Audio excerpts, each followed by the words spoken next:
Boa tarde. Quando foi consumada a integração de Portugal na então Comunidade Económica Europeia, o PCTP-MRPP denunciou essa integração e alertou para o facto de que o seu resultado inevitável seria a destruição da estrutura produtiva nacional,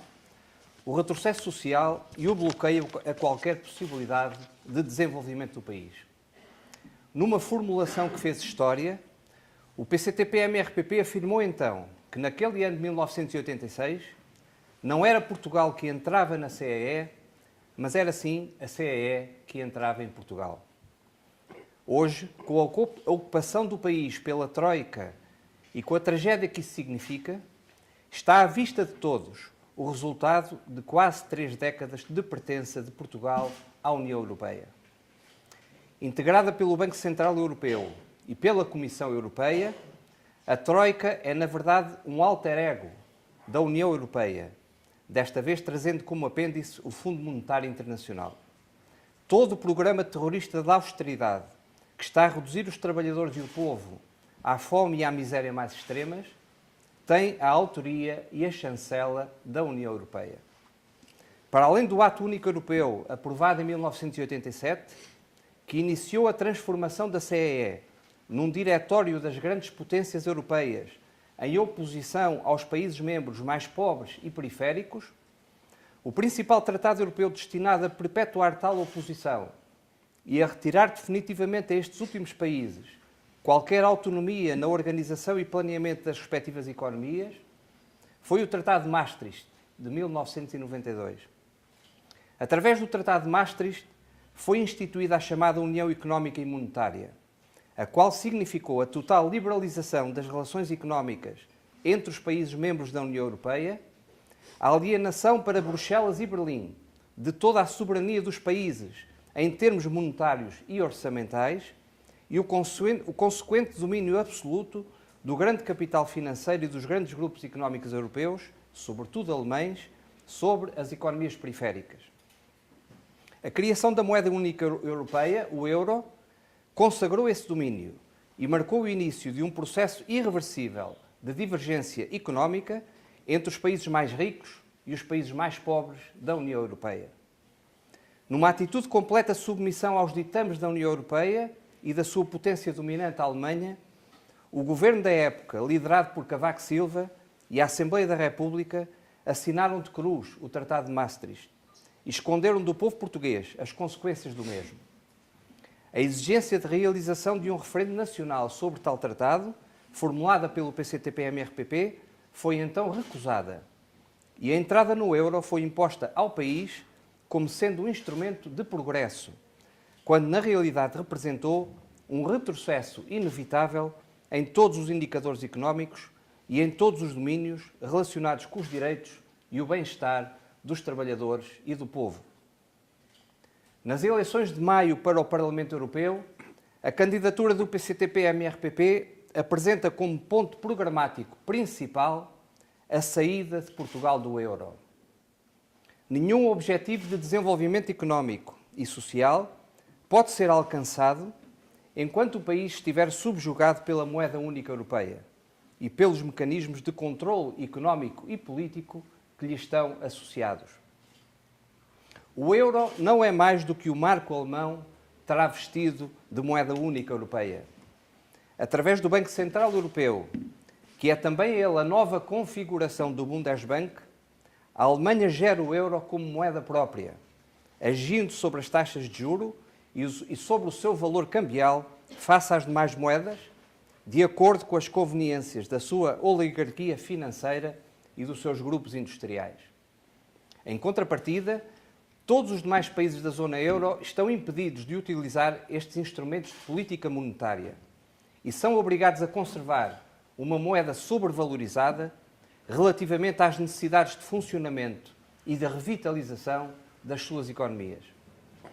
Esta situação torna-se verdadeiramente insustentável em países periféricos como Portugal, que foram alvo de uma sistemática liquidação do seu aparelho produtivo e que foram forçados a contrair dívidas colossais para alimentar a banca e a parasitagem que gravita à sua volta. Nestes casos, as desvalorizações competitivas, a rentabilidade produtiva nas empresas e o pagamento das dívidas em euros fazem-se sempre com recurso ao roubo dos salários, das pensões e demais prestações sociais, ao aumento dos horários e dos ritmos de trabalho, à subida dos impostos sobre os trabalhadores e à descida dos impostos sobre o capital, assim acrescentando novos fatores a uma crise perpétua que tais medidas não podem resolver e, pelo contrário, não fazem senão agravar. A permanência de Portugal no euro é sinónima de uma austeridade sem fim e de um regresso acelerado aos piores tempos do regime fascista de Salazar. Sair do euro é, pois, um imperativo económico, social e patriótico, devendo tal imperativo merecer um apoio inequívoco dos operários, dos trabalhadores e do povo em geral. Tal apoio é tanto mais necessário quanto a saída do euro exige a formação de um governo democrático patriótico, suportado por uma forte maioria da população, e terá de ser acompanhada por um repúdio firme da dívida pública e pela nacionalização do sistema bancário. A saída de Portugal do euro deverá efetivar-se através de um referendo nacional realizado para esse efeito. O povo português não foi consultado sobre a adesão ao euro e foi iludido quanto aos pretensos benefícios dessa adesão.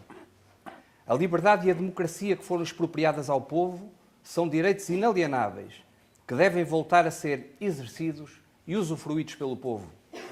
E esta mudança deve começar a concretizar-se